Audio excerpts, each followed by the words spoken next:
Hi, welcome to The Pursuit of Truth. It is the 9th of November 2018. Just a little bit more about the thousand, I was going to say Thousand Acres, Thousand Oaks, I don't know why I keep calling it that. Thousand Oaks shooting, or the borderline shooting, I don't know which term is being used most.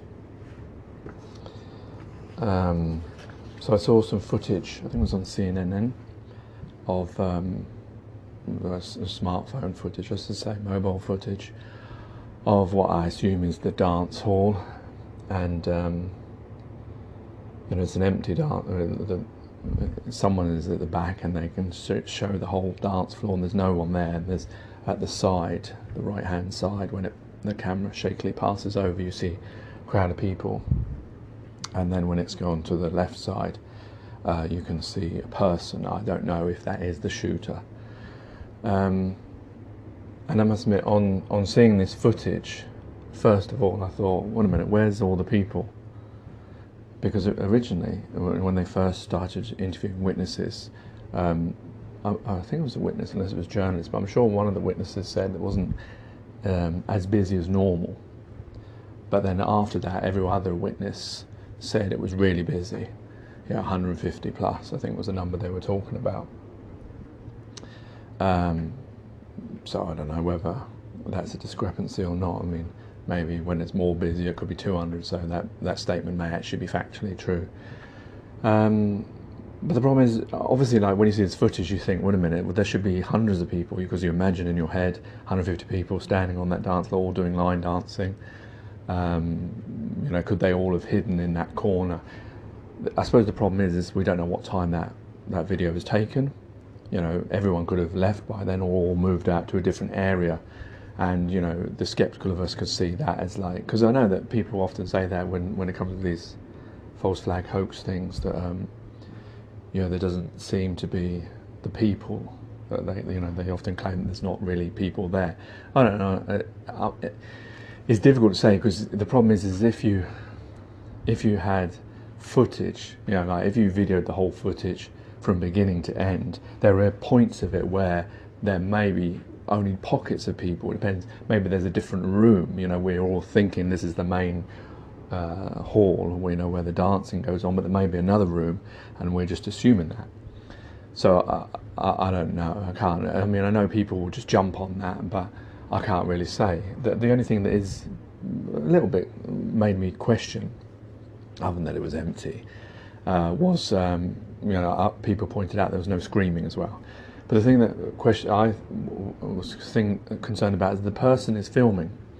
So he films, the dance floor empty, films the people standing in the corner, then he films, we hear gunshots, and then he films, we see him, he sort of ducks down as if he's, as if that is meant to be the shooter.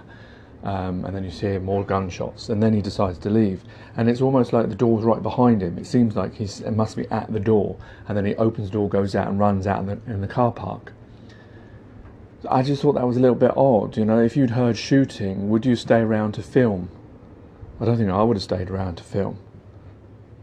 And it was dark in there, but I couldn't see like smoke bombs or anything, so it's not like, if I could see people, then they should have been able to, I assume, see each other. It wasn't like it was a night filter on the mobile or something. It was just, so I don't understand if the fire exit, because that's what it sounded like, if the fire exit door was right behind him, why were all those people standing there? And unless it was like, because that's the thing, if that was the very beginning of it, 30 seconds in or something, yeah, you can imagine they'd be standing there. But then you'd think, well, wait a minute, would everyone have left the dance floor that quickly?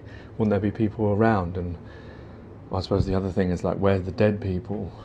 But the thing is, I guess the shooter, he killed most of the people at the front. That's what the witnesses are saying. There was the security guard on the table, and then he went to another area. So he may not have actually gone to the dance floor to kill those people.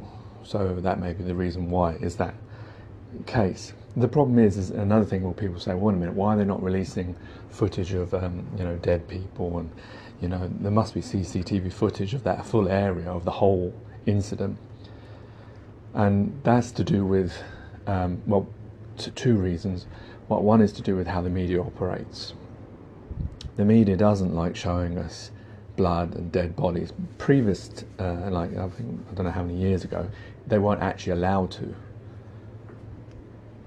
So that's why they always pixelate people dying or people who are dead. Nowadays it's a little bit more relaxed. They can show certain things. So a lot of that is to do with that, and they're them thinking about how we're going to react to seeing that. And obviously, if it's the news is 24 hours. A child could be watching it, so they have that responsibility. And I know that people will say, "Well, that's an excuse" or whatever, but unfortunately, that is the realistic. I mean, I don't know why they couldn't release it on. Well, I was going to say YouTube, but then children are on YouTube as well. But you would have thought there'd be some way they could release it so that adults can see it and then make it their own decision. I suppose the thing is, like, maybe news shouldn't be censored, and the fact that that's probably the reason why we don't actually stand up. Maybe that is the reason they do it. If you actually saw what war looked like, if you saw Platoons type news article all the time of actual real pain and suffering and death, when a soldier has to go and kill a child, or a terrorist blows someone up and you see all the blood and guts and everything, it would horrify people a lot more, and maybe then they would actually do things about things. So maybe that's why they censor it. I don't know, but I mean, I know they've got their reason for it. The other thing is, police tend to take all the footage, isn't it?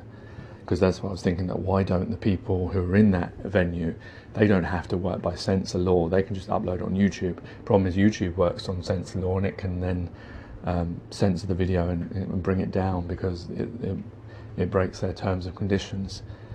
So that's another reason why we may not see it. But obviously, if you've given it over to the police, then I don't know whether they wipe it off your phone or do they give it back to you. Really, they shouldn't wipe off your phone, but because it's your phone, it's your footage, it's your copyright actually. So they shouldn't be allowed to do that. I don't know whether you can refuse to give it to them as well, because it is your copyright because you filmed it. That's how the copyright laws work, no? Especially if it's in a public place.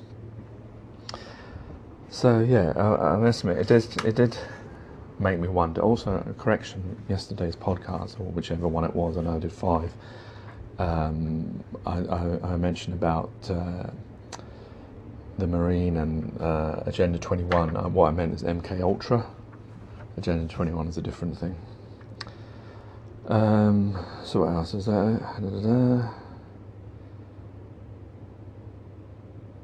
Oh, some other people mentioned that the car park didn't seem full enough. I assume that's from the aerial shots they showed. I don't know how many car parks they have, whether they're one underground or whether, it depends when that footage was. A lot of people apparently did leave the scene and took themselves to the hospital themselves, about 30, so that could explain the reason for that as well. The problem is, it's easy to point at things without actually time framing things to make sure that you are actually saying something. It's no good just jumping on something, because it doesn't help either of us, to get to the truth. If you're misleading the truth, that's just as bad as the media. So what was the other thing I was going to say? Yeah, I think that's enough now. Take care, take it easy, God bless, and peace.